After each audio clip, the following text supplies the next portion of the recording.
Cancer आज के वक्त में एक आम सी बीमारी बनता जा रहा है। अच्छा, जैसे आपने बताया कि ये धीरे धीरे हमारी बॉडी में बनता है और धीरे धीरे इफेक्ट करके ये एकदम से फूटता है, तो बंदा आखिर पता कैसे करे कि हाँ उसके अंदर कैंसर के लक्षण पाए जा रहे हैं? सिगरेट से कैंसर होता है? अच्छा, लेकिन हमने बहुत सारे पेशेंट्स ऐसे देखे हैं जो कभी ज़िंदगी में उन्होंने कोई नशा नहीं किया, कभी ज़िंदगी में उन्होंने बीड़ी सिगरेट तंबाकू वगैरह को हाथ नहीं लगाया, लेकिन उसके बावजूद उन्होंने कैंसर हो जाता है।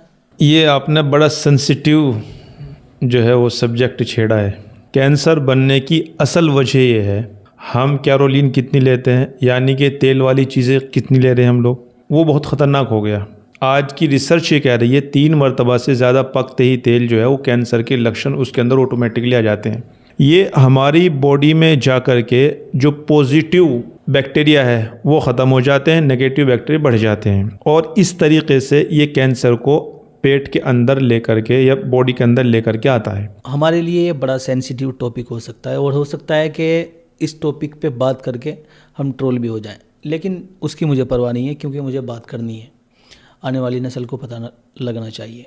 सबसे पहली कमी जो उनके अंदर होती है टाइमिंग की होती है। आजकल की जनरेशन में ये कमी आखिर क्यों होने लगी? अच्छा, पोर्न देखना कितना ज़्यादा नुकसान हो सकता है, लेकिन बहुत से डॉक्टर्स ये कहते हैं कि मास्टरबेट करना गलत नहीं होता। मास्टरबेट करना क्यों गलत होता है? तो क्या मास्टरबेट करने से स्पर्म काउंट कम हो जाते हैं? वाइफ के पास जाने में और मास्टरबेट करने में क्या फ़र्क है? वो वाइफ के पास जाने में संकोच करते हों या फिर शर्मिंदगी महसूस करते हों, तो उनके लिए सबसे अच्छी चीज़ क्या हो सकती है? नौजवानों को कोई समझाने वाला नहीं मिल पा रहा कि भाई सेक्स प्रॉब्लम हमारी क्यों बढ़ रही है और कैसे ख़त्म होगी। आजकल लड़के गंदी चीज़ें देख रहे हैं, हर लड़का किसी न किसी लड़की के पीछे भाग रहा है। एक रिसर्च आई थी जिसमें 70% लड़कियां ब्लू फिल्म देखती है। अब जब ये यंग जनरेशन ये सब करेंगी तो आप बताइए उनकी मर्दानी कहाँ रहेगी? अगर मैं आपके हाथ पे चाकू मारूं, आपको अच्छा लगेगा? सामने वाला बंदा अपने हाथ से अपनी मनी को बाहर फेंक रहा है निकाल के। मैं कहता हूँ मर्द खत्म हो जाता है जी, सचिया के अंदर से खत्म है। हमारे पास लोग आते हैं ऐसे ऐसे जिन्होंने 12 साल में एक रात भी ऐसी नहीं गुजारी कि जिसमें उन्हें मास्टरबेशन न किया हो। मुझे पता है कि मास्टरबेशन करना बुरी बात है। मास्टरबेशन जब वो करेगा तो उसे थोड़ा सा रिलीफ मिलेगा। कि इंसान सुबह टॉयलेट जाता है लेकिन उसका पेट साफ नहीं होता। अच्छा, ये खाने पीने का जो रूटीन है,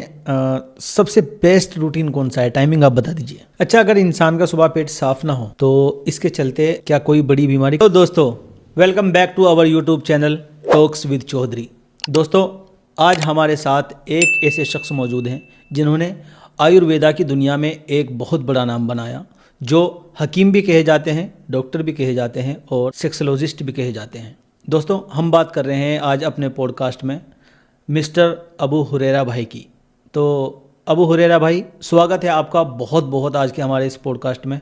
अस्सलाम वालेकुम। वालेकुम अस्सलाम सादिक भाई, आपने मुझे मौका दिया अपने व्यूअर्स के सामने बैठने के लिए। मैं इसके लिए आपका दिल से आपकी टीम का मोस्टली वेलकम करता हूँ और आपको बहुत सारी नेक दुआओं के साथ आपसे बात करने के लिए रेडी हूँ। आपका सेटअप बहुत ज़बरदस्त है, आपकी टीम वंडरफुल है और आपका पूरा सेटअप देख के, आपकी टीम की एक्टिविटी देख के मेरा दिल बाग बाग हो गया। मैं बहुत खुश हूँ जी। तो मैं सबसे पहले आपसे ये जानना चाहता हूँ कि आज के वक्त में छोटे बच्चे हों या बड़े हों, उनके अंदर एक चीज़ की कमी हो जाती है, वो है ब्लड। खून की अगर कमी हो जाए तो उसको जल्दी से जल्दी कैसे रिकवर किया जा सकता है? ब्लड की जो कमी आ जाती है उसको रिकवर करने के लिए बेहतरीन है, अभी गाजर का मौसम है, गाजर चल रही है, गाजर, चुकंदर और अनार का जूस ये बना ले और 11 दिन तक मुसलसल पी ले। कई पॉइंट टू खून यूँ बन जाएगा, ऐसे बढ़ जाएगा। ये अच्छा, छोटे बच्चे भी ले सकते हैं इसे या सिर्फ बड़ों के लिए है ये? छोटे भी ले सकते हैं, बड़े भी ले सकते हैं, इसका जायका ही बहुत अच्छा हो जाता है। अच्छा, ब्लड की क्वांटिटी कितनी होनी चाहिए एक आदमी के अंदर? क्वांटिटी मैक्सिमम 12-14.2 तो होनी चाहिए। अच्छा, ब्लड की कमी होने की वजूहात क्या क्या होते हैं, रीज़न क्या होता है इसका? इसका रीज़न मैक्सिमम मैदे वाली चीज़ें या पैकेट वाली चीज़ें जो मार्केट में अवेलेबल्स है वो ज़्यादा दिक्कत में डालती है, जिसकी वजह से ब्लड जो है वो सही से नहीं बन पाता और बॉडी जो है डिस्टर्ब होनी शुरू हो जाती है। अच्छा, ब्लड कम होने के क्या क्या नुकसान होते हैं? देखो, हमारी जो नसें हैं, बॉडी है, इसमें खून दौड़ रहा है, ब्लड दौड़ता है। अभी जो ब्लड है ये अगर कम हो रहा है तो बॉडी ज़ाहिर दिक्कत करेगी और इसकी वजह है कि हमारा खान पान ख़राब हो गया, जिसकी वजह से ब्लड में दिक्कतें खड़ी होती है। अच्छा, जैसे आपने खान पान की बात करी, तो आज के वक्त में हमारे घरों के अंदर नेचुरल तो अब कुछ रहा ही नहीं। जैसे गांव में पहले होता था, खेत में से सरसों आती थी, सरसों में से फिर तेल निकलता था, तो वो नेचुरल होता था। तो मैं आपसे ये जानना चाहता हूँ कि आज के वक्त में जो दुकानों पे मस्टर्ड ऑयल मिलता है, सबसे बेहतरीन और सबसे अच्छा कौन सा ऑयल होता है? इसके बारे में सबसे बेहतरीन ये है कि पीली सरसों ख़रीदे, उसे कोल्हू पे लेके जाए और वहाँ से उसे निकलवाए। सबसे शानदार, सबसे प्योर तो ये है। मार्केट में बहुत सारे तेल हैं, लेकिन किसी पे भी यकीन और भरोसा नहीं किया जा सकता। अच्छा, अब मुझे ये बताइए कि ये जो छोटे बच्चे जो होते हैं वो दुकानों की चीज़ों पे लग जाते हैं और खाना नहीं खा पाते घर का, तो ऐसा पेरेंट्स को क्या करना चाहिए कि बच्चे खाने की तरफ दौड़े, ना कि दुकान की चीज़ों की तरफ? ये बहुत अच्छा क्वेश्चन आपने किया है। इसका शानदार और आसान आंसर ये है कि बच्चों को पैकेट वाली चीज़ों से डराए। अब डराएं कैसे? डराएं ऐसे कि बच्चे अगर इसे खाएंगे तो पेट में लुल्लू हो जाएंगे, पेटे कीड़े हो जाएंगे, इस तरह से आप उन्हें डराएंगे। और प्लस में आप अगर हाथ में आपके पैकेट वाली कोई चीज़ है तो आप बच्चों को कहो, बेटा अगर इसे खोलेंगे ना तो इसमें गंदी चीज़ निकलेगी, इसमें बेटा भूत निकलेगा। उन्हें इस तरह से जब डराएंगे, अप्रिशिएट करेंगे उन्हें मुसलसल, तो आप यकीन मानना वो इतना डर जाएगा कि ये लगेगा कि शायद ये जो पैकेट सामने है इसमें कुछ ना कुछ है। और इसके लिए ना पेरेंट्स को खुद से रेडी होना पड़ेगा। जब वो उन्हें ऐसे डराएंगे तो यकीनन वो हो जाएगा। ये बात ऐसी है जैसे पहले माएँ जो है बच्चों को लोरियाँ सुनाती थी, और जब नहीं सोता था लोरियाँ सुनते हुए तो माँ उन्हें डराती थी, बेटे भूत आ जाएगा, बेटे सांप आ जाएगा, बेटे बिलव आ जाएगा, इस तरह डराती थी। अब हमें बच्चों को खाने वाली पैकेट वाली चीज़ों के बारे में ऐसे डराना है, वो इंशाल्लाह कुछ दिन में उसके दिमाग में बैठ जाएगा कि शायद इसमें जानवर ही है। जो बच्चों की ग्रोथ रुक जाती है, आपने देखा होगा ये आजकल आम हो गया है कि जो नई जनरेशन जो आ रही है उनकी ग्रोथ अचानक से रुक जाती है। जब तक माँ का दूध पीते रहते हैं, जब तक सेहतमंद रहते हैं, माँ का दूध जैसे ही बंद किया उसके बाद उनकी ग्रोथ रुक जाती है। तो बच्चों की ग्रोथ के लिए सबसे बेहतरीन नुस्खा क्या है? आसान तो ये है कि माओ के दूधों में अब वो विटामिन और मिनरल्स नहीं है, क्योंकि नेचुरली चीज़ें गड़बड़ हो गई। अब बच्चे ने जैसे दूध छोड़ा तो दिक्कत आती है। उसके लिए बेहतरीन ये है कि उस बच्चे को हम शुरू से नेचुरली चीज़ों पे लेके आएँ। फॉर एग्ज़ाम्पल हम उसे जूस पिलाएं, हम उसे जो है अच्छी चीज़ें, गुड़ वाली चीज़ें या बादाम, अखरोट, पिस्ता, इस तरह की चीज़ें उन्हें घर पे बना के खिलाए। ये आहिस्ता आहिस्ता जब उसकी बॉडी में जाएगा तो आप देखना यकीनन वो बहुत तेज़ी के साथ ग्रोथ करेगा। और प्लस में माएँ जब घरों में और किचन में अच्छी चीज़ें बनाएगी, नेचुरल चीज़ें बनाएगी, बच्चों को बताएगी और वो खाएगा, तो आप देखना उसकी बॉडी में खुद ब खुद बदलाव नज़र आएगा। अच्छा, ऐसी कौन सी चीज़ है जो बच्चों को रेगुलर दी जा सकती है जिसका कोई नुकसान ना हो, साइड इफ़ेक्ट ना हो? बच्चों को देने के लिए सबसे बेहतरीन ये है कि आप बच्चों को गुड़ की आदत डालें। गुड़ जो है पेट के लिए, इम्यूनिटी के लिए बहुत शानदार चीज़ है, और बच्चा जायके में और मौज मस्ती में इसे खा भी लेता है और बहुत इजी भी है। वो मीठा मीठा भी रहता है, बच्चा उस पर जल्दी लग जाता है। अच्छा, मुझे एक बात और बताइए, चलो जब तक बच्चा नादान है, बोलना सीख रहा है, तो जब तक हम उसे बता सकते हैं कि इसके ये बेटा इसे मत खाना, इसमें ये है वो है जो आपने बताया अभी। लेकिन बच्चा जैसे ही थोड़ा सा बड़ा होने लगता है, तो आज के टाइम में एक बीमारी और लग गई है, बर्गर और पिज़्ज़ा की। तो सबसे पहले तो मुझे ये बताइए, जंक फूड जो होते हैं, फास्ट फूड वगैरह, ये कितने नुकसानदेह हैं और किस उम्र में इंसान इन्हें खा सकता है? जंक फूड वाली चीज़ इस कदर ख़तरनाक है, Chinese item, pizza, burger, macaroni, cracks, ये जो इस तरह की चीज़ें चल रही है, ये इस कदर ख़तरनाक है प्यारे कि बच्चों को अगर हम समझाते हैं तो बच्चे खुद हमारी तरफ को आंखों से घूर के देखते हैं कि क्यों मना कर रहा है। जबकि सच्चाई ये है कि वो खुद अपने आप को जहन्नम में धकेल रहा है, अपने आप को बड़ी बीमारी के हवाले करना चाह रहा हो। और कहावत है कि जितना मैदा पेट में जाएगा इतना ही हॉस्पिटल हमारे घर के करीब आएगा। और ये जो आजकल बच्चे, यहाँ तक के बड़े भी, औरतें भी इसमें बहुत ज़्यादा है। ये सिर्फ ज़बान का टेस्ट है। ये ज़बान से नीचे, जैसे गले से नीचे जाएगा तो पेट की बीमारी और उलझने और परेशानी ऑटोमेटिकली शुरू हो जाएगी। और बच्चों को इससे रोकने के लिए सबसे इजी ये है कि बच्चों को उससे भी स्वादिष्ट चीज़ें, उससे भी अच्छे पकवान घर पे बनाए खिलाएं।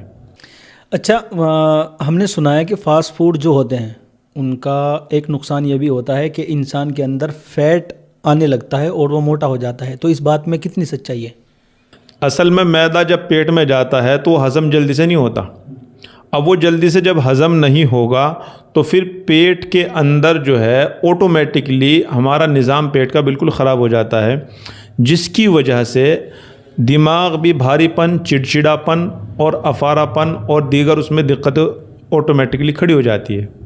अच्छा, जैसे फास्ट फूड वगैरह से आपने अभी जो प्रॉब्लम्स बताई कि आती हैं इंसान के अंदर, तो क्या फास्ट फूड से बड़ी बीमारियां भी बन सकती हैं? जी, मैं कई मरतबा बच्चों को समझाता भी हूँ कॉलेज में, मदरसों में जा कर के, और मैं उन्हें भी कहता हूँ कि बच्चों ये जो फास्ट फूड आप ले रहे हैं कुछ भी, वो सारा का सारा दिक्कत बनाएगा। प्लस में आप देखना, ये जो बच्चे जंक फूड ले रहे हैं, जो भी ले रहे हैं, ये कुछ वक्त के बाद ही इंसान को बीमारी की तरफ लेकर आता है, और ज़्यादातर रेशियो कैंसर का वो जंक फूड, फास्ट फूड या फ्राई वगैरह होता है। अच्छा, जैसे फास्ट फूड कोई कंटिन्यू खा रहा है और काफ़ी टाइम से खाता चला आ रहा है, तो जाहिर सी बात है एकदम से इसके नुकसान जाहिर नहीं होते, लेकिन कैसे पता चलता है कि हाँ हमारी बॉडी इससे इफ़ेक्टेड हो रही है? सबसे पहली बात यह है, फास्ट फूड खाने वाला इंसान का पेट ठीक हो ही नहीं सकता, ठीक रह ही नहीं सकता, एक बात। दूसरी बात, उसके मिजाज में ऑटोमेटिकली चिड़चिड़ापन आ जाता है। और तीसरी बात यह है कि वो इंसान पेट का मरीज़ होगा, पेट का मरज़ अगर ठीक नहीं होगा तो बवासीर में ऑटोमेटिकली वो पहुंच जाता है। और मैक्सिमम लोग जो बवासीर के मरीज़ है, वो ये तो चाय के या कोल्ड ड्रिंक के या फ्राई के या ऐसे ही फास्ट फूड के जो है बहुत ज़्यादा आदी होते हैं। अच्छा, जैसे आपने अभी बात करते करते बात निकल के आई कोल्ड ड्रिंक्स, क्या हमने बहुत सी वीडियोस देखी हैं और सुना भी है कि ये जो कोल्ड ड्रिंक्स हैं, किसी भी ब्रांड की हो, हम किसी ब्रांड का नाम नहीं लेंगे, ये कितनी ज़्यादा नुकसानदेह है इंसान की सेहत के लिए? हम जो घर की बैतुल खला है वो हार्पिक से धोते हैं। अगर किसी भी कोल्ड ड्रिंक से आप धोएंगे तो घर की बैतुल खला हार्पिक से भी ज़्यादा अच्छी साफ़ हो जाएगी। इससे आप अंदाज़ा लगा लिए इसमें किस कदर ख़तरनाक केमिकल्स डले हुए हैं। अच्छा, केमिकल्स में, इस कोल्ड ड्रिंक्स में ऐसा कौन सा केमिकल होता है कि ये इतनी ज़्यादा ख़तरनाक है? कोल्ड ड्रिंक के अंदर जो केमिकल डाला जाता है वो इस हद दर्जे ख़तरनाक है जो कि उसकी टाइमिंग को बढ़ाता है। क्योंकि कोल्ड ड्रिंक एक मरतबा जब बोतल में पैक हो गई तो डेट के हिसाब से एक्सपायर हो सकती है, लेकिन उसका जायका टेस्ट मैक्सिमम वही रहता है। अब उसके अंदर ऐसे केमिकल से डाले गए हैं और डाले जाते हैं जो उसकी लॉन्ग लास्टिंग को, यानी उसकी टाइमिंग को बढ़ाता है।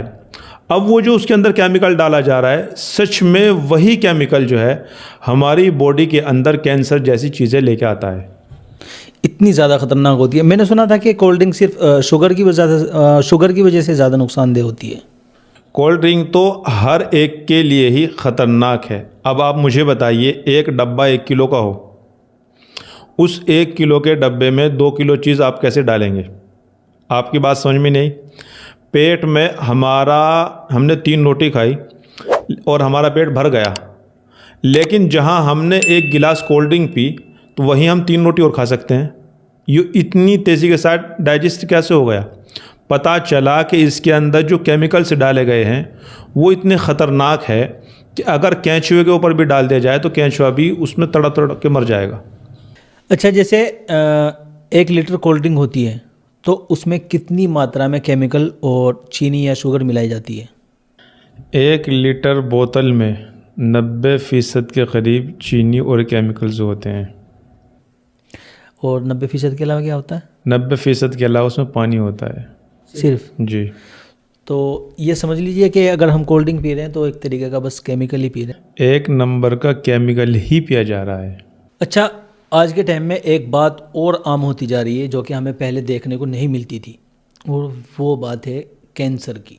कैंसर आज के वक्त में एक आम सी बीमारी बनता जा रहा है, हालांकि ये बहुत बड़ी और गंभीर बीमारी है। तो कैंसर बनता कैसे है और आजकल इतना ज़्यादा आम क्यों हो गया? ये आपने बड़ा सेंसिटिव जो है वो सब्जेक्ट छेड़ा है, और मैं इस पर बहुत बोल चुका हूँ। मेरे चैनल्स पे वीडियो बहुत सारी इसके ख़िलाफ़ पड़ी है। कैंसर बनने की असल वजह यह है कि हमारा खाना पीना ख़राब हो गया।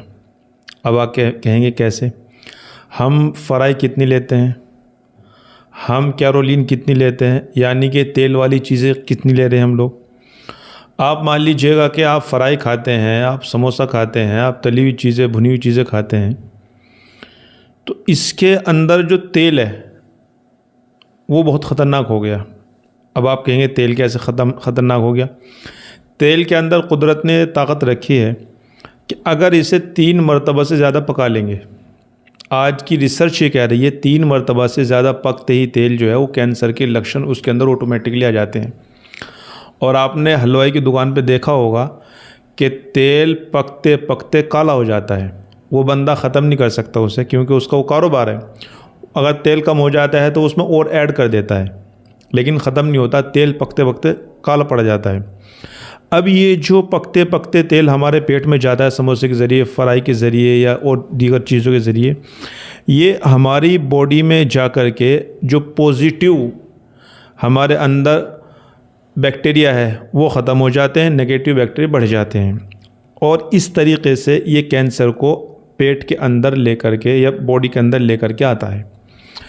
इस मिसाल को मैं और समझाऊँ अगर आपको, आपने देखा होगा कि पहाड़ों में एक ज्वाला होता है, ज्वाला।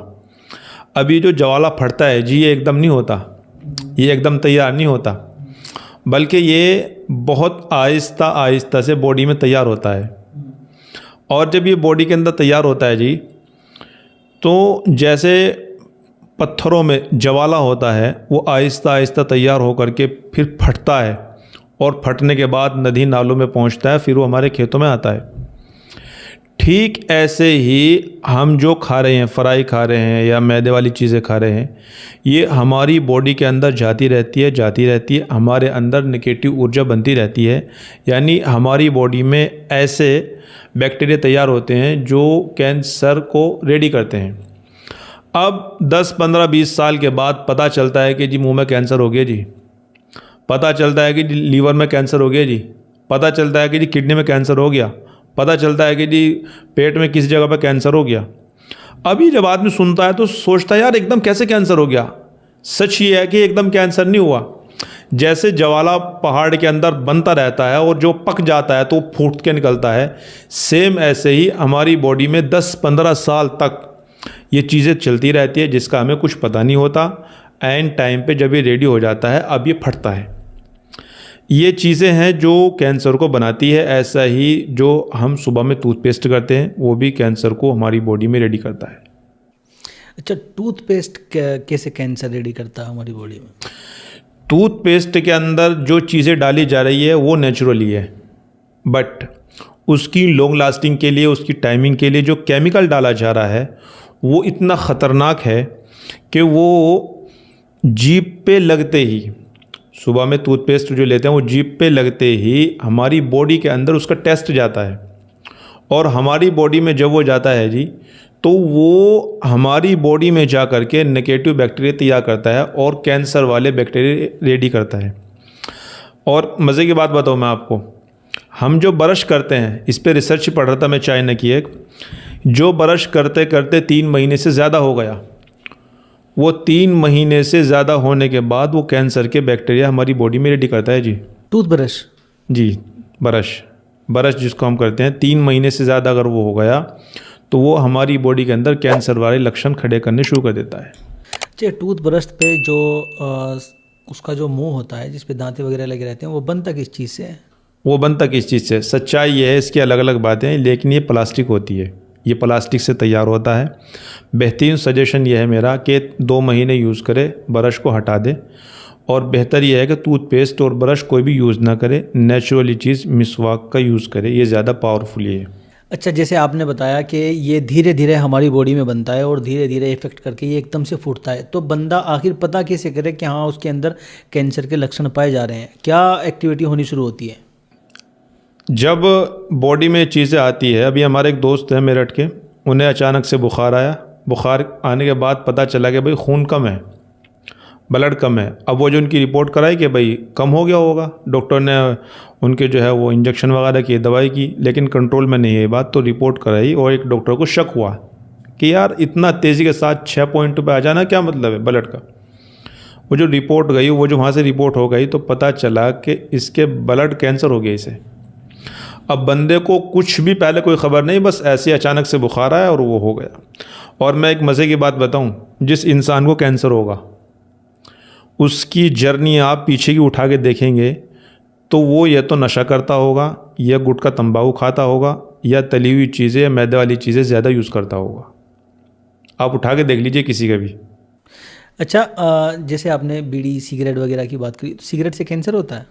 सिगरेट के ऊपर लिखा हुआ होता है जी कि ये हानिकारक है और इससे कैंसर हो सकता है। अच्छा, लेकिन हमने बहुत सारे पेशेंट्स ऐसे देखे हैं जो कभी ज़िंदगी में उन्होंने कोई नशा नहीं किया, कभी ज़िंदगी में उन्होंने बीड़ी सिगरेट तंबाकू वगैरह को हाथ नहीं लगाया, लेकिन उसके बावजूद उन्होंने कैंसर हो जाता है। मैंने आपको बताया जी कि यह तो मैदे की चीज़ों से जुड़ा हुआ होगा, या फ्राई से, या और दीगर चीज़ों से वो जुड़ा हुआ होगा, या अगर वो कुछ भी नहीं कर रहा तो जी वो ब्रश तो ज़रूर कर रहा होगा, और यहाँ कहीं ना कहीं वो यकीनन जुड़ा हुआ है जिसकी वजह से कैंसर हो ही जाता है। तो क्या एक टूथ ब्रश जो हमारी डेली के इस्तेमाल में है, डेली की यूज़ में है, वो इतनी ज़्यादा नुकसानदेह हो सकती है? आपने देखा होगा जी, हमारे जो पूर्वज थे वो मिसवाक करते थे। ये आजकल चूँकि हमने नेचर को छोड़ दिया और कल्चर को पकड़ लिया, जिसकी वजह से ये समस्या खड़ी हो रही है। अब मैं आपको छोटी छोटी बातें बता रहा, आप सोचोगे यार ये क्या किस तरह बता रहे हैं, जबकि रियलिटी और सच्चाई यही है। जैसे आपने मुझे बताया कि टूथ ब्रश से भी जो है मतलब कैंसर हो सकता है, तो क्या कोई ऐसा भी टूथपेस्ट है जो जो नुकसान देना हो, जो नेचुरली हो, या कोई किसी कंपनी का कोई ब्रश हो? क्योंकि ये डेली के यूज़ की चीज़ है, और इंसान मुझे नहीं लगता कि जो ब्रश करना शुरू जो करते हैं ब्रश वो छोड़ सकते हैं। सच्चाई ये है कि इसकी लॉन्ग लास्टिंग बढ़ाने के लिए जो केमिकल यूज़ किया जाता है वो हर केमिकल जो है हर टूथपेस्ट में डाला जाता है। उसकी वजह ये है कि उसका कोई तोड़ है नहीं, नेचुरली चीज़ इतनी लंबी रुकेगी नहीं। आप एक बात बताइए, आप अगर नेचुरली आम का जूस निकालेंगे तो आम का जो जूस होगा जी वो फ्रिज में कितने दिन रह सकता है? 24 घंटे, 72 घंटे। लेकिन जो जूस मार्केट में अवेलेबल्स है वो आप सालों सालों रखेंगे, ख़राब नहीं होगा जी। उसको रोकने के लिए केमिकल्स का यूज़ किया जाता है, और ये जो केमिकल्स है यही हमारी बॉडी के लिए नुकसान की चीज़ है। इसका मतलब ये जो बाहर स्ट्रीट पे हम देखते हैं जूस वगैरह मिलते हैं, तो ये भी ख़तरे से खाली नहीं है? जो नेचुरली निकाल के बेच रहा है वो ख़तरे से में नहीं है, बट जो पैकिंग के साथ आ रहा है वो ख़तरे में है। जो पैकेट में जूस जो आता है, जी जी, वो जैसे रियल जूस वगैरह भी उसी में आते हैं? जितने भी जूस आ रहे हैं पैकेट में वो सारे ख़तरे की चीज़ है, क्योंकि उनकी लॉन्ग लास्टिंग के लिए वो केमिकल से डाले जाते हैं। लेकिन बहुत से डॉक्टर्स होते हैं जो रियल जूस रिकमेंड करते हैं बच्चों को भी और बड़ों को भी। अजी वो कहते हैं और वक्ती आराम भी होता है, लेकिन सच्चाई ये है कि इसके पीछे अंधेरा ही अंधेरा है। अच्छा, आयुर्वेद में कैंसर का इलाज है? आयुर्वेद में जो कैंसर का इलाज है वो है, लेकिन इतना लोग ये तो भरोसा नहीं कर पाते, या फिर वो वहाँ पहुँच रहे होते हैं, उस स्टेज पर पहुँच जाते हैं कि उसमें आयुर्वेदा फ़ौरन पकड़ नहीं कर पाता। बट आदमी अगर शुरू से एहतियात के साथ चले या पहले ही स्टेप में उसको पकड़ ले तो यकीनन कंट्रोल में आ जाता है और आ ही सकता है। अच्छा, मान लीजिए कोई पेशेंट है कैंसर का और वो पहली या दूसरी स्टेज पे है, तो आयुर्वेद में उसका कितने दिन में इलाज हो सकता है? मैं आपको बता दूँ जी, और मैंने ख़ुद इलाज किया अल्हम्दुलिल्लाह, वो लोग चले भी हैं और बहुत अच्छे से उनकी लाइफ भी चली है। कबूतर होता है जी जो जंगल वगैरह में मिलता है, हमारा कई तरह के कबूतर होते हैं, एक सफ़ेद वाला होता है, एक जंगली कबूतर। जंगली कबूतर ले लें। जंगली कबूतर का जो पोटी वाला रास्ता है वहाँ से बाल हटा दे उसके, और उस पोटी वाले रास्ते को पेशेंट के नाभि में डाल दे। आप देखना जी 10-15-20 मिनट वो रहेगा, 10-15-20 मिनट के बाद वो मर जाएगा। ऐसे ही आप मुसलसल ये काम करें, मुसलसल कंटिन्यू करें। मेरा ख़्याल है कि 100-150 कबूतर ऐसे जाएंगे, और उसके बाद आप रिपोर्ट करा के देखना, इजीबल हो जाएगा उसका जीना और उसकी लाइफ इंशाल्लाह बेहतरीन हो जाएगी। तो ये पहली और दूसरी स्टेज के लिए है या फिर आखिरी स्टेज के लिए? मैं तो कहता हूँ कि अगर किसी को हो गया इसे शुरू कर ले। अगर इससे इलाज हो गया तो हो गया, नहीं तो लिख के दे सकता हूँ कि अब वो उसका कोई इलाज नहीं है। फिर अच्छा, क्या आप मुझे बता सकते हैं कि कैंसर का इलाज अभी तक क्यों मुमकिन नहीं हो पाया? देखो जी, कैंसर की वैक्सीन के ऊपर रूस काम कर रहा है और तकरीबन उसका काम पूरा हो भी गया, लेकिन सच्चाई ये है कि कैंसर की असल दवाई अमेरिका के पास मौजूद है, बट उसने उस पर बैन किया हुआ है।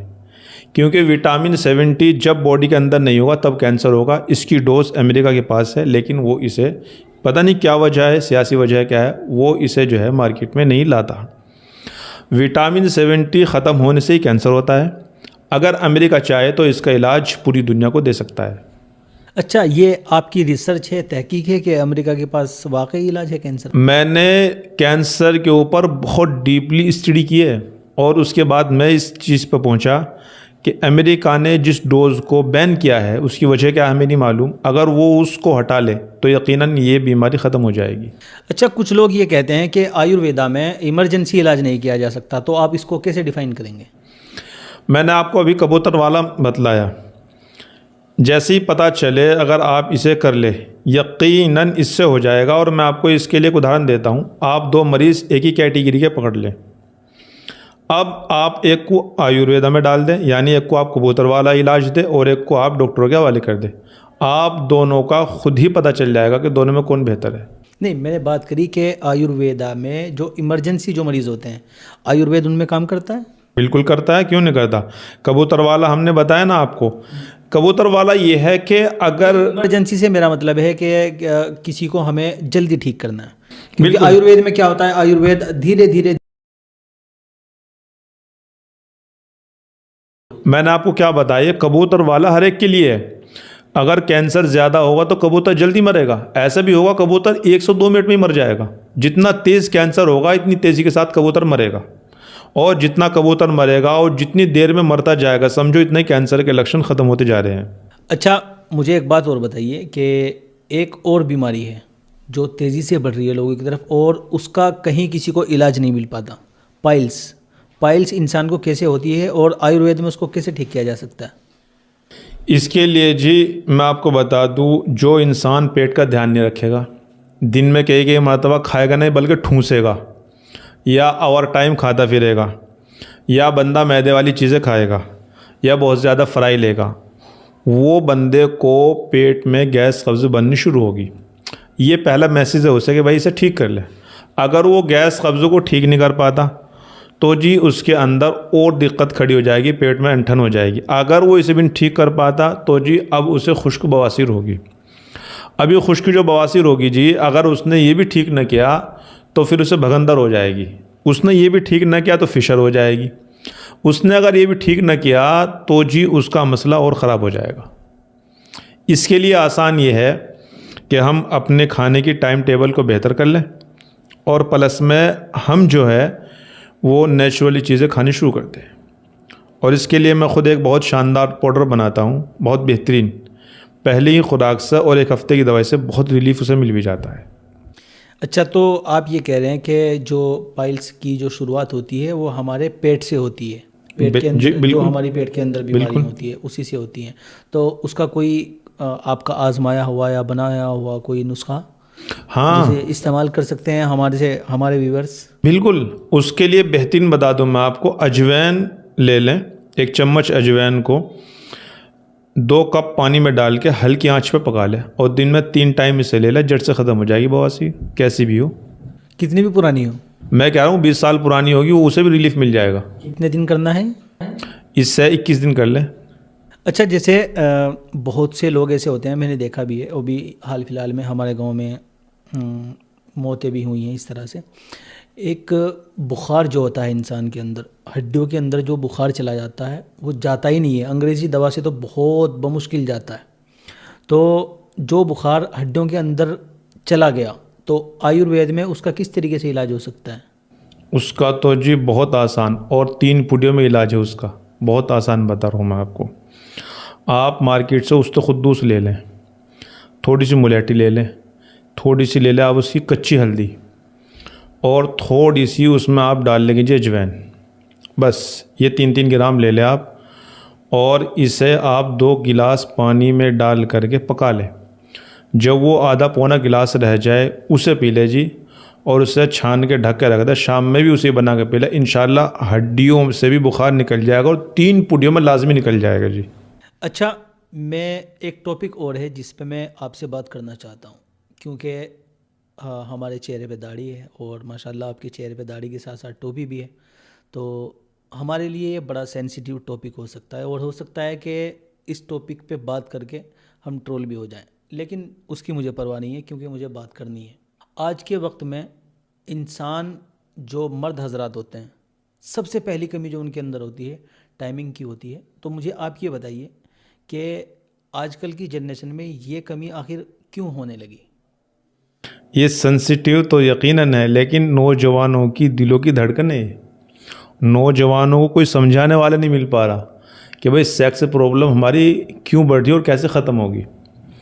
सबसे पहली बात तो देखो जी ये है कि आजकल लड़के गंदी चीज़ें देख रहे हैं। मैं साफ बोलूँगा, हर लड़का किसी न किसी लड़की के पीछे भाग रहा है।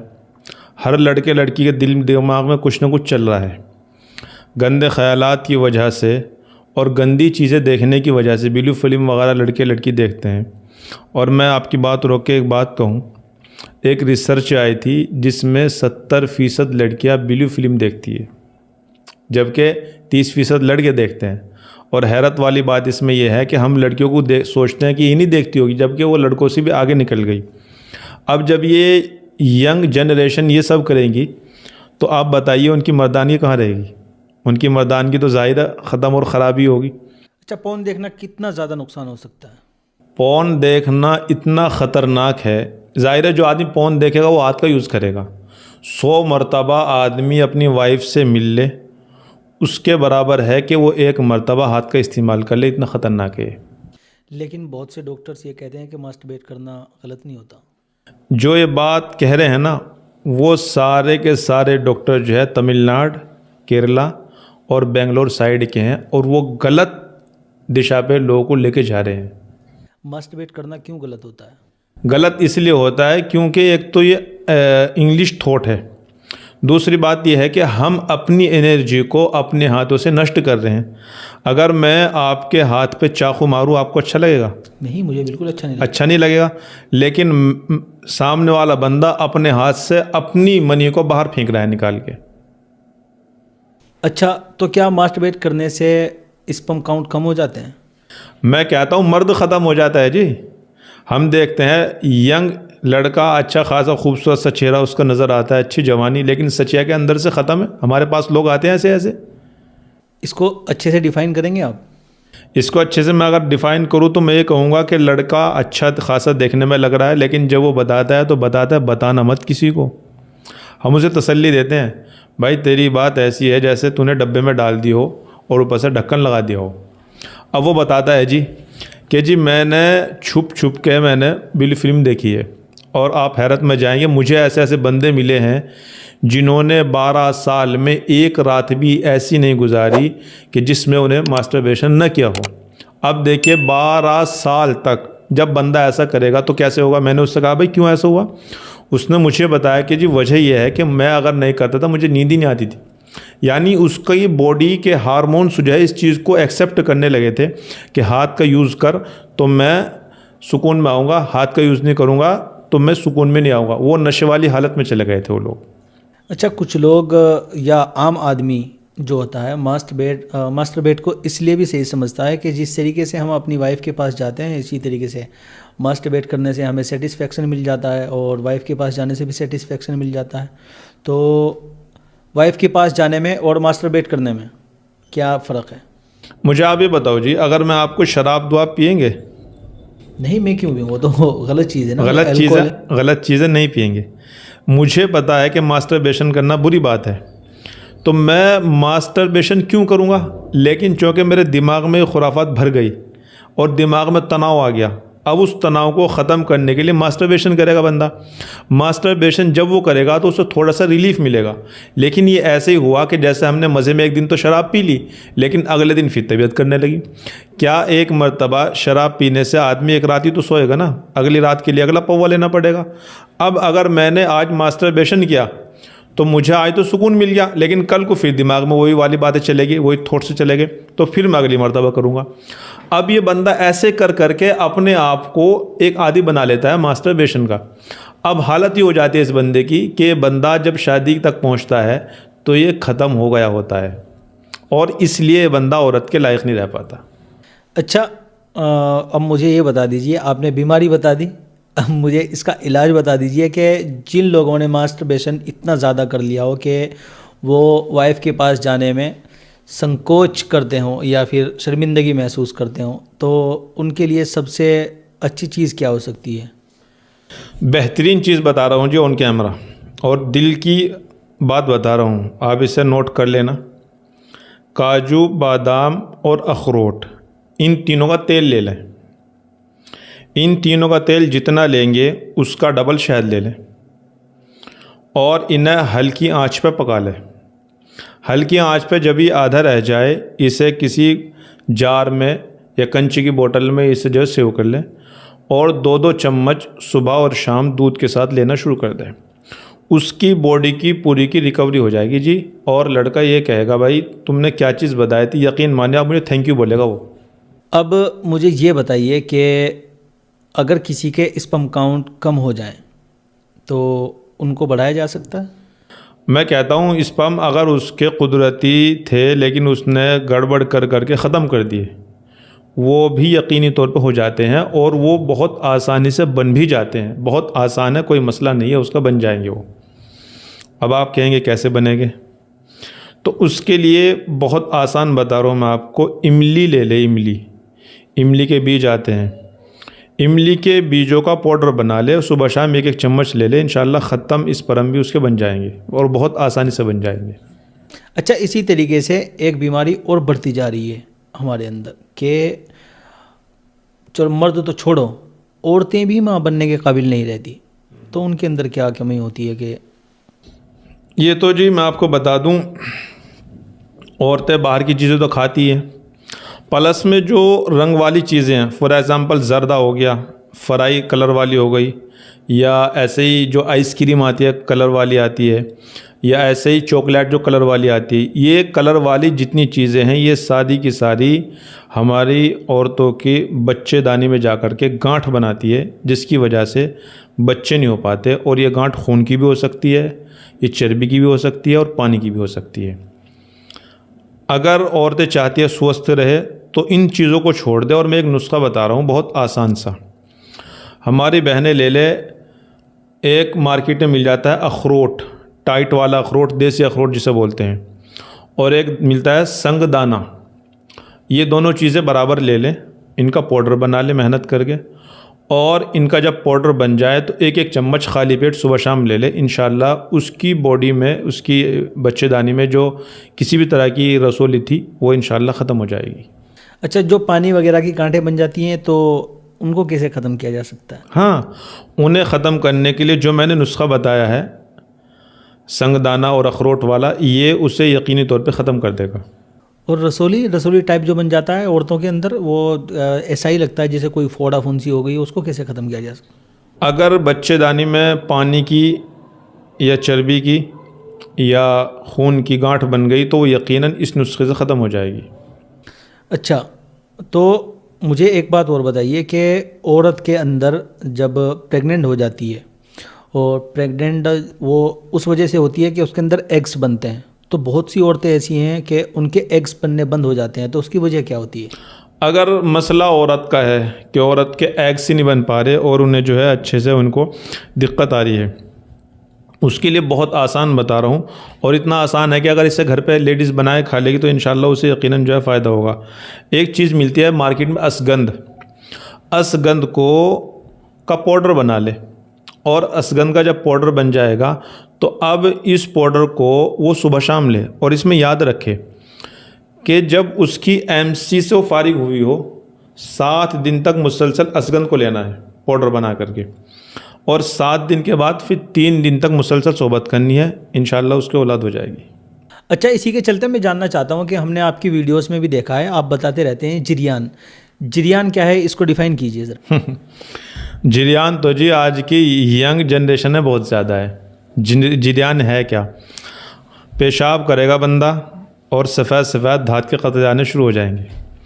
कई मरतबा इंसान जो है वो दिमाग में तसव्वुर आए और अंदर से लेसेदार पानी निकलना शुरू हो गया जी, ये जिरियान है। अब कई मरतबा एक इंसान पोटी के लिए बैतुल में बैठा, ज़ोर मार रहा, अब ज़ोर लगाने से निकलनी चाहिए, पोटी निकल जाते हैं उसके कतरे, ये जिरियान है जी। अब इसका सच कहूँ तो 90% यंग इसमें मुलविस है। मुलविस है, हाँ। यही मैं जानना चाहता हूँ कि आप जिरियान को भी डिफाइन कर दीजिए और इसका किस तरीके से इलाज हो सकता है। कोई ऐसा नुस्खा हो तो बता दीजिए।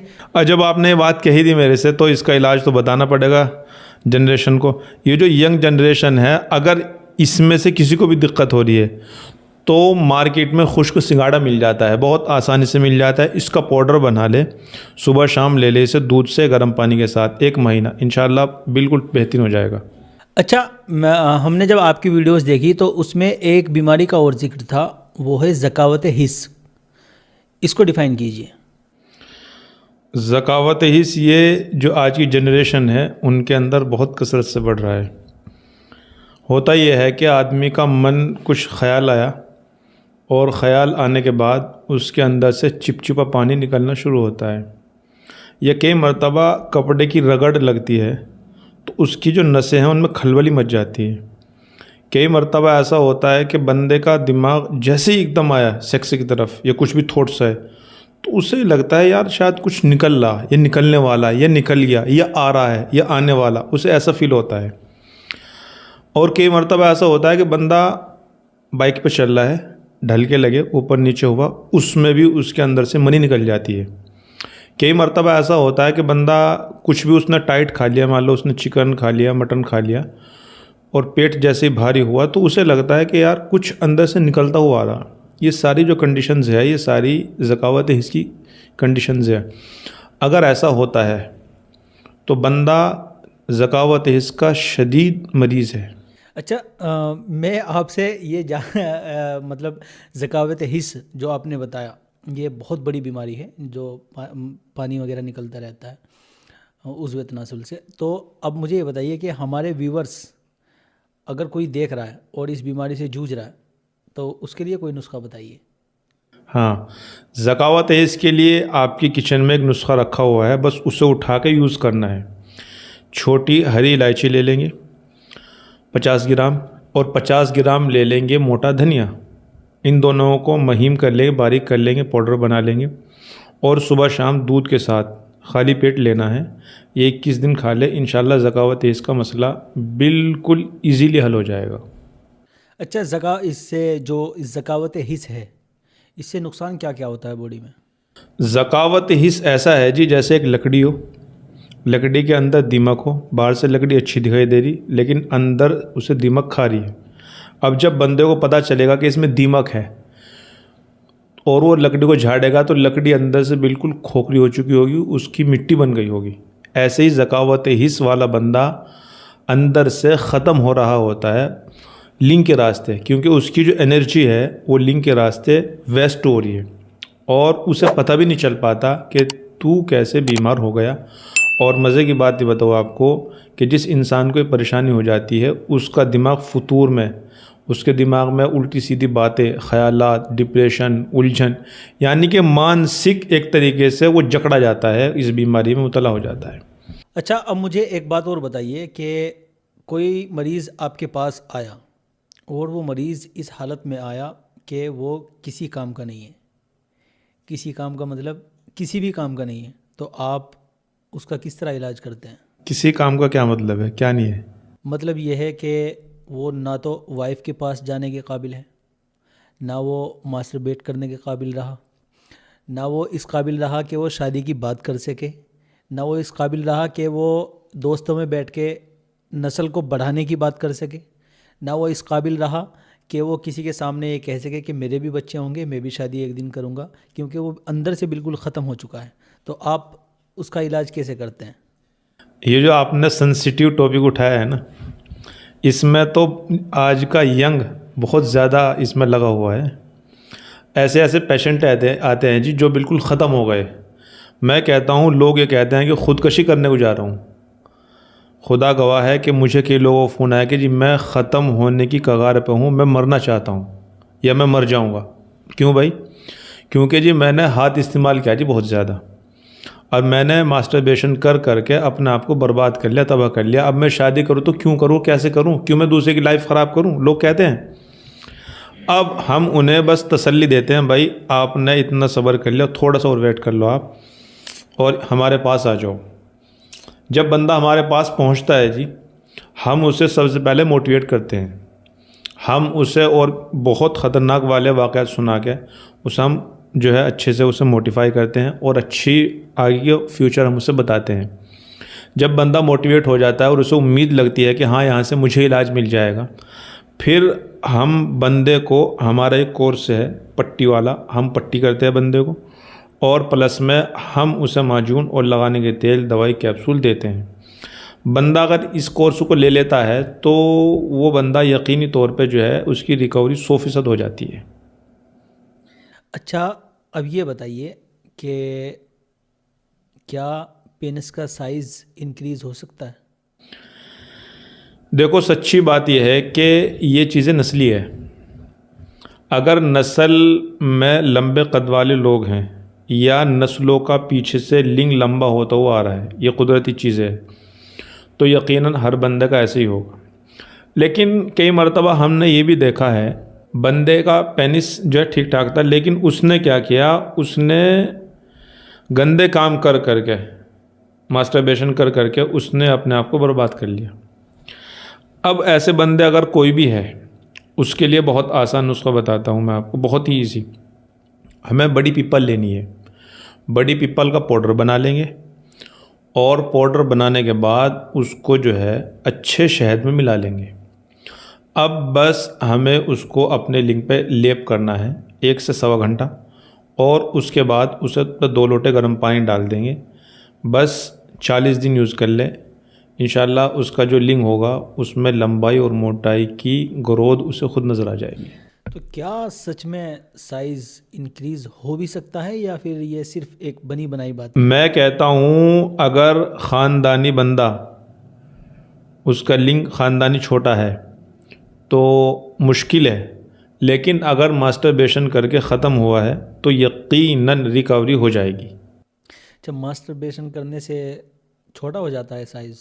छोटा भी हो जाता है, पतला भी हो जाता है, टेढ़ा भी हो जाता है, और उसका सॉल्यूशन यही है जो मैंने आपको नुस्खा बताया है। अच्छा, अब मुझे एक बात और बताइए। सबसे पहले तो मुझे ये बताइए कि अगर साइज़ छोटा है तो साइज़ कितना रहना चाहिए जिससे सेक्स करने में आसानी हो और वो औलाद पैदा कर सके? 4.5 इंच के करीब अगर है तो यकीनन उसको औलाद मिल जाएगी। ये निज़ाम खुदाबंदी है।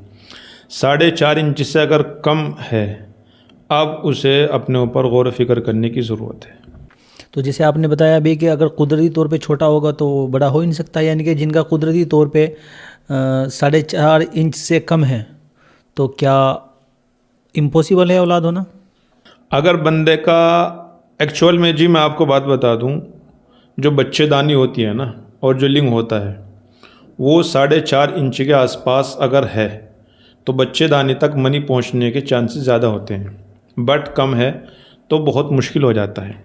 उसके लिए या तो बंदा कोई तेल ले ले जिससे पैनिक बढ़ जाए, बढ़ भी सकता है, ऐसा नहीं है कि नहीं बढ़ सकता, बट मनी को अगर वो गाढ़ी कर लेगा बंदा तो यकीनन उसको भी औलाद हो सकती है। अच्छा, मनी बहुत से लोग समझ नहीं पाएंगे। मैं स्पर्म को अगर हमें गाढ़ा करना है तो उसके लिए कोई नुस्खा बताइए। स्पर्म के लिए, स्पर्म को और बेहतर करने के लिए और बढ़ाने के लिए सबसे बेहतरीन तरीका ये है कि हम जो है बादाम ले लें और बादाम को किसी पत्थर पे शहद लगा के उस पर रगड़ लें, और शहद और बादाम रगड़ के जो चटनी सी बन जाएगी उसे सुबह शाम चाटनी शुरू कर दें, बस आसान हो जाएगा उसके लिए। स्पर्म भी बढ़ जाएंगे और उसको औलाद भी मिल जाएगी। अच्छा, मेरा आखिरी सवाल एक और ये है, जैसे हमने अभी बात करी कि जो प्रॉब्लम्स हो जाती हैं वो मास्टरबेशन करके हुई हों या फिर कुदरती तौर पे हुई हों या फिर बचपन में कोई कमज़ोरी रह गई हो, तो जो बंदा बिल्कुल गया काम से ख़त्म हो गया हो, यानी कि वो किसी काबिल नाकारा बिल्कुल हो गया हो वो इस हिसाब से, तो वो कहाँ जा सकता है और किस तरीके से उसका इलाज मुमकिन है? मतलब आप ये कह रहे हैं कि लिंक ख़त्म हो गया उसका, वो क्या करें? वो क्या करें? अगर ऐसा बंदा है उसके लिए मैं बहुत आसान नुस्खा बताता हूँ। मार्केट से केंचुए मिल जाएंगे, 30 ग्राम केंचुए ले लें और 100 ग्राम ले लें तिल का तेल। तिल के तेल में केंचुओं को डाल के पका दे बढ़िया से, जब वो जल जाए राख बन जाए उसे छान ले और उसे अपने लिंग पे लगाना शुरू कर दे। बस 40 दिन यूज़ कर ले बंदा, उसका लिंग का जितना भी इश्यूज़ था सारा दूर हो जाएगा। अच्छा, मेरे जहन में एक और सवाल आ गया कि चलो ये तो वो सब बातें हो गई जिनके अंदर प्रॉब्लम्स हैं। अगर किसी के अंदर प्रॉब्लम्स नहीं है और वो लंबे टाइम तक जवान रहना चाहता है तो उसके लिए आप क्या रिकमेंड करेंगे?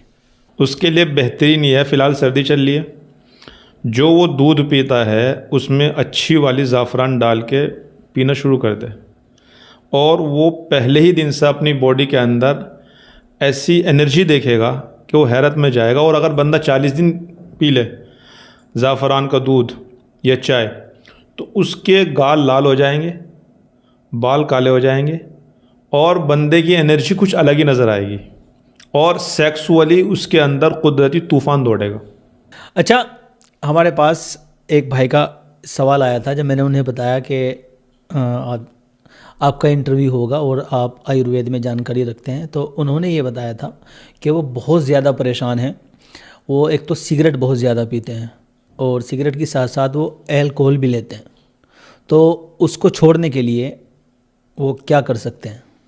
बहुत सारे यंग लड़के मिलते हैं जो नशा करते हैं, गांजे का, चरस का, अफ़ीम का, या बहुत सारे लोग बीड़ी पीते हैं, सिगरेट, नशा, शराब या और भी चीज़ें लेते हैं, नशे की इंजेक्शन लेते हैं, टेबलेट्स लेते हैं।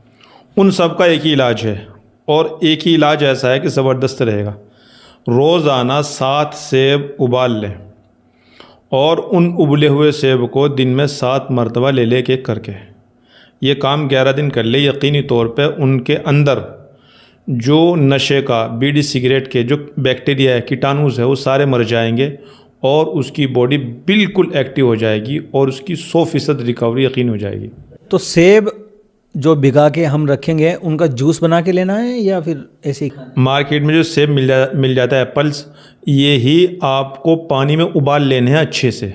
उबला हुआ सेब रोज़ाना लेना है 7 मरतबा दिन में। कितने दिन तक लेना है? 11 दिन।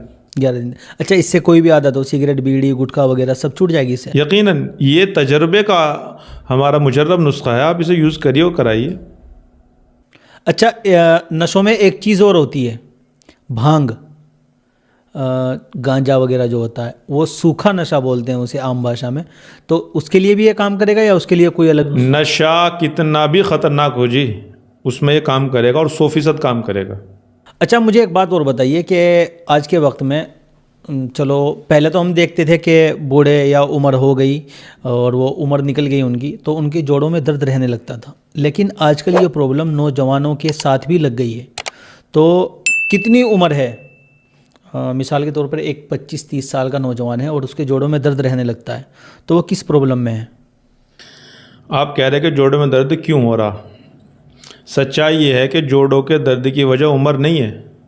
जोड़ों के दर्द की वजह हमारी बॉडी में कैल्शियम का ख़त्म होना है, आयरन का ख़त्म होना है, प्रोटीन का ख़त्म होना है और फास्फोरस, कार्बोहाइड्रेट्स जब ये ख़त्म हो जाएंगे तो ऑटोमेटिकली बॉडी में पेन होना शुरू हो जाएगा। और अब ये जो पेन होगा इसके लिए लेडीज़ जेंट्स उम्र की कुछ भी हद नहीं है, कभी भी शुरू हो सकता है। उसके लिए बेहतर ये है कि अपनी बॉडी को मेंटेन करके रखें ताकि दर्द वगैरह ना हो। अच्छा, तो उसके लिए कोई नुस्खा बताएंगे आप हमारे व्यूवर्स को? सच्ची बात यह है कि अगर बंदा हरी सब्ज़ी खा ले, आजकल पालक खूब मार्केट में है, आजकल शलजम, मूली मार्केट में खूब है, गाजर, चुकंदर, सलाद वगैरह बहुत है, अगर बंदा ये अपने खाने में ऐड कर ले तो यकीनन उसे जो है दोबारा ज़रूरत ही नहीं पड़ेगी, इसी से उसकी रिकवरी हो जाएगी। अच्छा, पेन से याद आया, एक दर्द और मशहूर है हमारे इलाके में, वो है बाह का दर्द।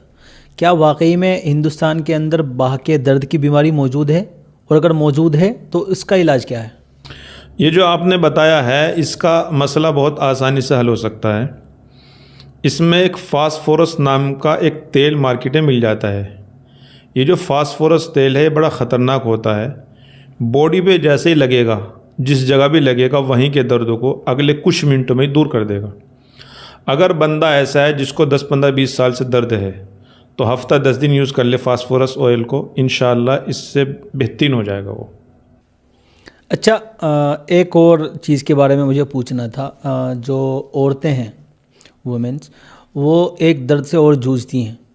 आमतौर से तो वो दर्द नहीं होता, लेकिन ये है कि अगर किसी के अंदर कोई बीमारी आ जाए तो वो दर्द होने लगता है। जैसे पीरियड आते हैं तो पीरियड से पहले बहुत ज़्यादा दर्द होता है और पीरियड के बाद भी बहुत ज़्यादा दर्द होता है। तो वो किस बीमारी में है और उसका इलाज कैसे हो सकता है? जिन लेडीज़ को पीरियड्स से पहले दर्द होना शुरू होता है और उसकी वजह असल तो उनकी कमज़ोरी है, खून की कम होना है, वो अगर पीरियड्स से 3 या 5 दिन पहले गाजर, चुकंदर, अनार का जूस पीना शुरू कर देगी तो यकीनन उनके दर्द भी नहीं होगा। बट फिर भी दर्द होता है तो उसका आसान ये है कि पानी को हॉट कर ले, गर्म कर ले, उसे बोतल में डाल करके जो नाभि है यहाँ पे उसे रख ले, तो उससे उसका जो दर्द का मसला होता है वो उसे रिलीफ देना शुरू कर देगा। अच्छा, एक बीमारी और आ गई है हमारे नौजवानों के अंदर, बल्कि अब तो बच्चे बच्चे के अंदर ये पाई जाती है कि जो सर के या दाढ़ी के बाल होते हैं वो बहुत ज़्यादा जल्दी वाइट होने शुरू हो गए हैं। तो इसका कोई इलाज है? इसके 2 बातें हैं। जिन बच्चों के, लेडीज़ के, जेंट्स के बाल वाइट होने शुरू हो गए, असल में बाल वाइट होने की बहुत सारी वजूहात है। नंबर 1, यह तो हमारा इलाका प्रदूषित होगा, AQI जो है हमारे इलाके का बढ़ा हुआ होगा।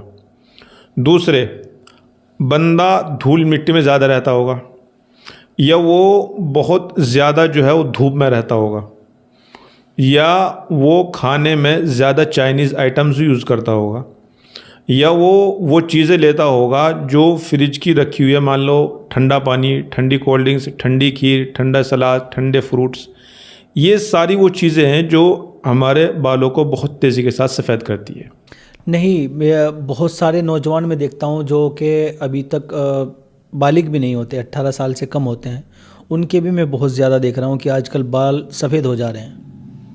वो नौजवान आप देख लेना, वो बच्चे देख लेना आप, वो यकीनन पैकेट वाली चीज़ों पे लगे हुए होंगे, या जो ठेली पे चाउमीन, पिज़्ज़ा, बर्गर बेच रहे हैं वहाँ पे आपको खड़े हुए मिल जाएंगे।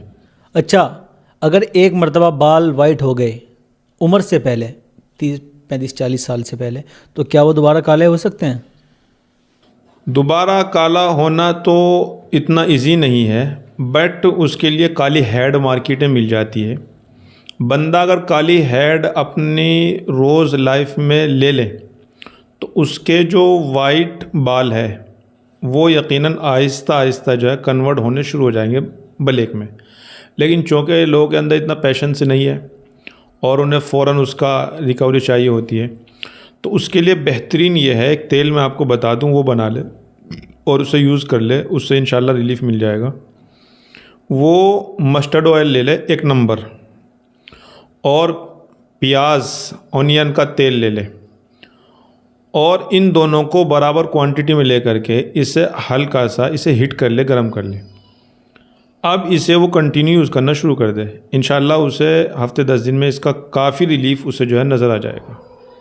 अच्छा, एक और चीज़ है हेयर से रिलेटेड कि आजकल के नौजवानों के बाल उड़ जाते हैं, उनका सर बिल्कुल एकदम गंजा हो जाता है, जिसकी वजह से वो डिप्रेशन में चले जाते हैं और बाहर आने को भी वो शर्म महसूस करते हैं। तो क्या कोई ऐसा नुस्खा मौजूद है जो उड़े हुए बालों को उगा सके वापस? देखो जी, अगर उड़े हुए बालों को कोई चीज़ ला सकती है तो मस्टर्ड ऑयल और ऑनियन ऑयल ही है जो ला सकता है। अगर ये नहीं ला सकता तो दुनिया की कोई चीज़ ला ही नहीं सकती।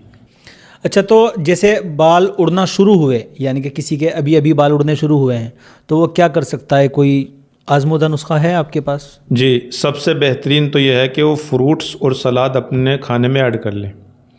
दूसरे, वो बंदा अपने बालों पे जो ऑयल लगाएगा तो देसी मस्टर्ड होना चाहिए। अगर देसी मस्टर्ड ऑयल नहीं है तो आपने देखा होगा पहले लोग क्या करते थे, देसी घी भी सिर में लगा ले करते थे। अगर देसी प्योर घी है गाय का, उससे भी अगर वो सर में लगा लेगा तो यकीनी तौर पे उसका मसला हल हो जाएगा।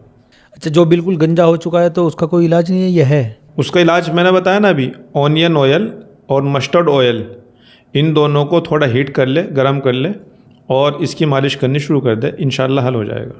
अच्छा, अब मुझे ये बताइए कि आज के वक्त में बहुत ज़्यादा परेशानी रहती है और ये मैं कहूँगा कि 80% लोगों के साथ है। सबसे पहली प्रॉब्लम ये होती है कि इंसान सुबह टॉयलेट जाता है लेकिन उसका पेट साफ़ नहीं होता।